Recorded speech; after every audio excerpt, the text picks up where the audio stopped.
Friends మప్పుకోగలం కానీ తిప్పుకోలేమంటారు చూసారా, ఆ సిచ్యువేషన్ నాకు ఈరోజు అయితే ఎదురైంది.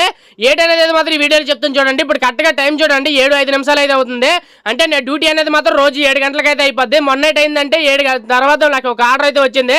పోనీలో వాళ్ళు బతిమాలతాంటారని చెప్పేసి అయితే మాత్రం నేను డ్యూటీ అయిపోయిన సరే పట్టుకెళ్ళి అయితే ఇచ్చేసాను.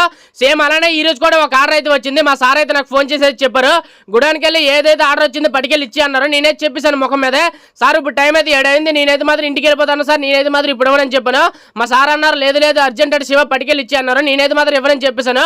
ఎందుకంటే మొన్న ఇచ్చాను కదా, అందుకని చెప్పేసి అయితే మాత్రం ఈ రోజు కూడా నేనేమో ఇచ్చేస్తాను అనుకున్నారు. నేనైతే మాత్రం ఇవ్వనని చెప్పేసాను. ఎందుకంటే ఒకవేళ ఈ రోజు ఇచ్చాను అనుకో రేపు కూడా అలా అనమంటారు, ఎల్లుండి కూడా అలా అనమంటారు. అందుకని చెప్పేసి అయితే మాత్రం నేనైతే ఇవ్వను సార్, నేనైతే మాత్రం పట్టుకెళ్ళి షాపులో అయితే పట్టేస్తాను, నేనైతే మాత్రం యాడ్ రేపు మార్నింగ్ పట్టుకెళ్ళి ఇస్తానని చెప్పాను. సరే అన్నారు మా సార్ కూడా.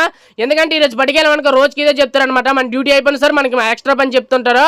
అందుకని నేనైతే మాత్రం పట్టుకెళ్ళేది ఫ్రెండ్స్, నేనైతే మాత్రం చేసింది రైట్ అనుకుంటాను. రైటే తప్పనేది అయితే మాత్రం మీరైతే కామెంట్ చేయండి ఫ్రెండ్స్.